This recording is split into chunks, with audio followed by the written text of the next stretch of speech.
Hello, everybody, and welcome to more Political Excess. Today, let's do another deep dive into a 2022 midterm race. Let's check out the Tennessee governor's election. I realize it's not going to be competitive, but I'm trying to cover a wide range of different kinds of races. So let's jump into this race and see what we've got. Let's get on Ballotpedia and get a little bit of background.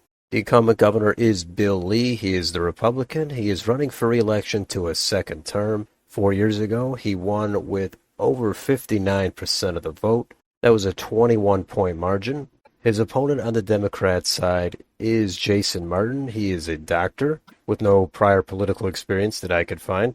So let's take a look at their primary. Well, on the Democratic side, Jason Martin did have a very competitive primary. He won by about a half of a percentage point, 39.4% over J.B. Smiley Jr. That's about a 1,500 vote margin.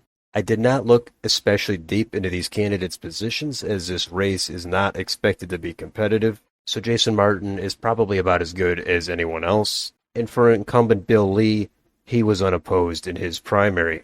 If you compare the raw vote totals in the primaries, here on Ballotpedia, with 95% of the precincts reporting, Democrats had 257,000, Republicans had 494,000. Even with that competitive Democratic primary, they fell way short of what the Republican total was.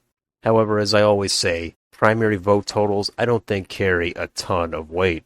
So if we scroll down here in Ballotpedia, there are some questions that some of the candidates do sometimes answer that can help get you some more background about some of these candidates so you don't have to dig on a different site. For example, Jason Martin here lists his 3 key messages of his campaign: healthcare, public education, and better paying jobs.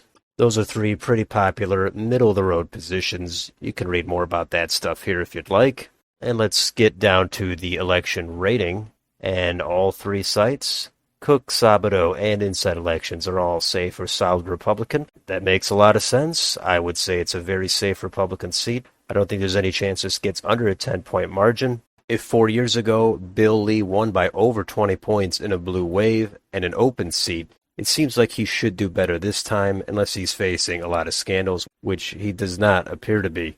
We can go down farther and take a look at the county voting trends on a presidential level, and we see that 75.6% of the population lives in 91 counties that are solidly Republican, and that is defined on Ballotpedia as the last 3 election cycles for president. Those counties voted for the Republican candidate on the presidential ticket.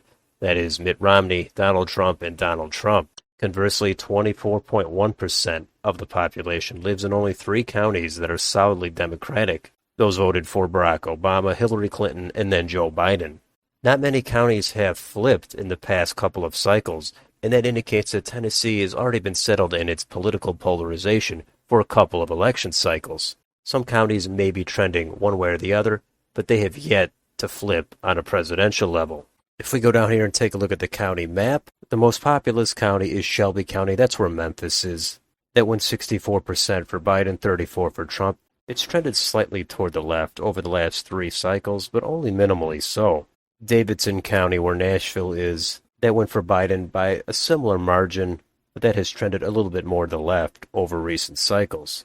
Most of these red counties went huge for Trump, 70 or even 80%. Even somewhere like Knox County, home of Knoxville, that has shifted toward the Democrats, but it still went 15 points for Donald Trump last time.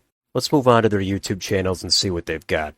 This is Bill Lee's channel, but it has mostly stuff from his time as governor, not necessarily about the upcoming campaign. As for Jason Martin, I think this is his channel. This is all I could find. There's just one relevant video, and that is from when he launched his campaign over a year ago. You could also look at their official campaign websites here if you'd like to get more background about these candidates. Here's Bill Lee's right here. And Jason Martin, here he has actually some more content. It shows some current news, what he's up to. So if you're into this race at all, I would recommend looking at this. And as for any debates, there were 4 years ago with Bill Lee and his opponent, but this time the only news I could find was Bill Lee declining to debate Jason Martin. So that is a real shame if no debate takes place. Let's get on Wikipedia and take a look at any endorsements. There's very few here, but Bill Lee does have the Donald Trump endorsement. Jason Martin, he's lacking in endorsements, at least as far as what's posted here on Wikipedia. And as you can see, there is no polling here, at least as far as this specific head-to-head matchup. Earlier this year, Bill Lee was up 9 points over a generic Democrat. If we switch over to 4 years ago to see how that polling compared, this actually does have a lot of polls. Most of those did come out toward the end of the campaign season. Most of these did underestimate Lee by probably a number of points, as he did get over 59% of the vote. Carl Dean got under 39% of the vote. Bill Lee handily won, and that is what the polls showed. And finally, there is no predicted market for this race. People aren't really interested in spending their money on an uncompetitive race. I get that. The conclusion is Bill Lee is going to win re-election by over 10 points. He did win by over 20 last time. It doesn't mean he has to win by 20 this time or more, but there's no way Jason Martin is going to win. There's no way he's going to get close. His best bet is to raise his profile for a future run at a different office. Maybe it's for Congress. Maybe it is statewide. But Tennessee is just too red of a state for the Democrats to really be competitive in. They're likely going to be down to only one congressional district over this next decade.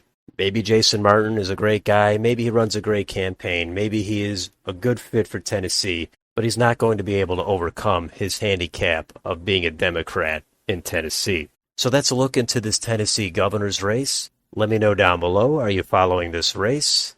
What do you think the margin will be? Let me know in the comments, and if you enjoy this channel, please don't forget to like, share, and subscribe. Thanks for watching, and I'll see you next time.